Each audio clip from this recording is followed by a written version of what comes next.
rien n'est immuable dans la vie et dans les contrats de travail non plus. Le contrat de travail peut être modifié ou peut être changé dans le cours de l'exécution, dans le cours de sa vie, et va se poser alors la question de savoir si ce changement ou cette modification affecte le noyau dur du contrat ou s'il remet en cause l'équilibre du contrat ou pas. C'est tout ce qu'on va être amené à voir dans cette nouvelle séquence. Bienvenue à toutes et à tous sur cette nouvelle séquence qui va nous permettre donc de parler de la modification du contrat de travail. Voyons donc bien sûr tout d'abord le cas pratique et donc l'histoire d'Annabelle qui annonce aux 7 salariés d'Imanette qu'il va y avoir du déménagement dans l'air. En effet, les locaux que Imanette loue à Issy-les-Moulineaux sont beaucoup trop petits et cela peut bloquer le développement donc de l'entreprise. Donc après avoir longuement étudié la question avec les salariés, Annabelle a pris la décision de louer de nouveaux locaux à Boulogne, ville limitrophe d'Issy-les-Moulineaux, et donc sur les 7 salariés d'Imanette, 6 acceptent sans aucun problème. Mais pour le 7e, Paul, c'est un petit peu plus problématique parce que son temps de trajet est rallongé de plus d'une demi-heure et donc du coup, il ne pourra plus rentrer chez lui pour déjeuner et donc il refuse absolument d'aller travailler à Boulogne. Voyons donc le principe lié à la modification des contrats. Les conditions d'emploi des salariés peuvent être modifiées durant la relation de travail, on le sait bien.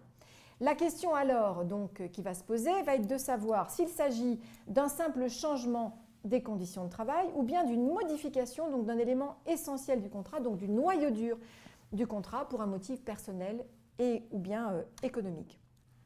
Voyons tout d'abord la première hypothèse, le simple changement des conditions de travail. Il y a changement des conditions de travail lorsque le changement ne remet pas en cause une clause essentielle du contrat de travail.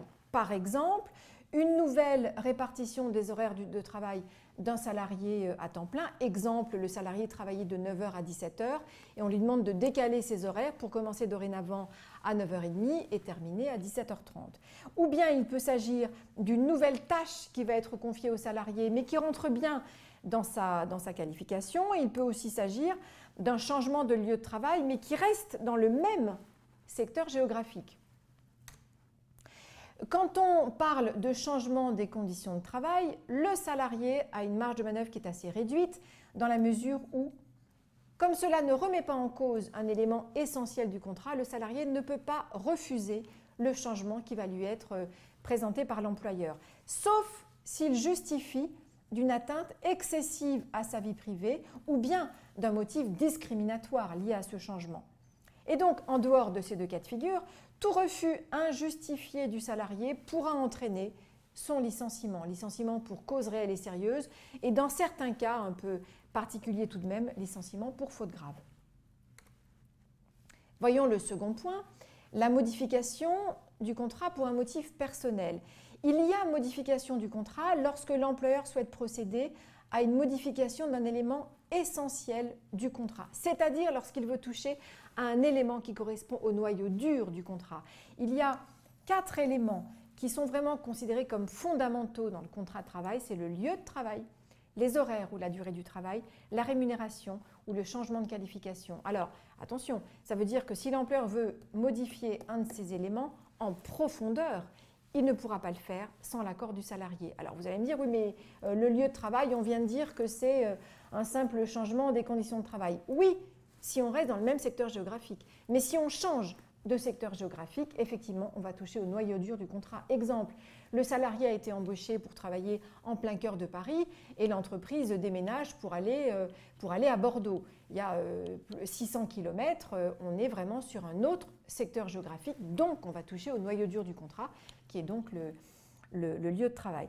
Pareil pour les horaires. On vient de parler des horaires. Si on modifie simplement les horaires de travail du salarié à raison d'une demi-heure de décalage, voire même d'une heure, on ne modifie pas l'équilibre du contrat. Maintenant, si je demande au salarié de réduire ses horaires ou bien de passer d'horaires de jour à des horaires de nuit ou inversement, là, il y a modification du noyau dur du contrat et donc, effectivement, on sera sur une modification du contrat de travail.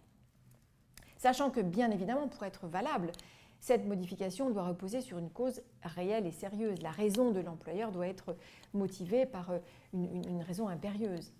et le salarié doit être prévenu par lettre recommandée ou bien lettre mise en main propre.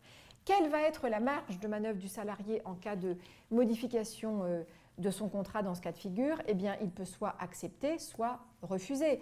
Si le salarié accepte la modification, il faudra qu'il manifeste son accord par écrit en précisant donc qu'il est expressément d'accord pour la modification proposée par l'employeur. S'il refuse, à partir de là, l'employeur a deux options. Soit il revient sur le projet de modification envisagé, ce qui n'est pas toujours possible, notamment lorsqu'on décide de déménager donc l'entreprise d'un lieu de travail à un autre.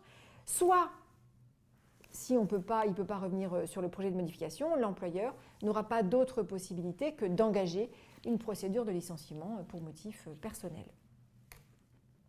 Voyons la troisième situation, c'est lorsque la modification du contrat est liée à un motif économique. Il peut y avoir modification d'un élément essentiel du contrat, notamment en raison de difficultés économiques ou de mutations technologiques. Dans ce cas, l'employeur doit également, bien sûr, prévenir le salarié par lettre recommandée avec accusé de réception, comme toujours, et la lettre doit préciser que le salarié dispose d'un délai d'1 mois à compter de la réception de la lettre pour faire savoir à l'employeur son refus, le cas échéant, ou son accord, bien sûr. Sachant que si le salarié ne répond pas dans ce délai d'1 mois, il est réputé comme ayant accepté la modification du contrat proposé par l'employeur. Attention, il y a une différence de procédure importante avec le dernier cas qu'on vient de voir. En cas de modification pour motif personnel, la loi ne fixe pas de délai par rapport à la réponse du salarié et ne nous dit pas qu'en cas d'absence de réponse, cela vaut acceptation. Il faut absolument, pour que la modification pour motif personnel puisse être valablement rentrer en application, il faut qu'on ait l'accord express du salarié.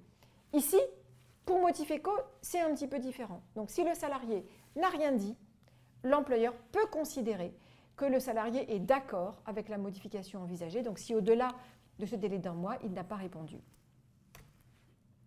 Quelles vont là encore être les conséquences du refus du salarié? Eh bien, en cas de refus de la modification envisagée, l'employeur, là encore, se retrouve face à deux options. Soit il renonce à modifier le contrat, ce qui, dans une logique de difficulté économique, me semble assez difficile, sauf exception, mais dans la vraie vie, on peut voir beaucoup de choses.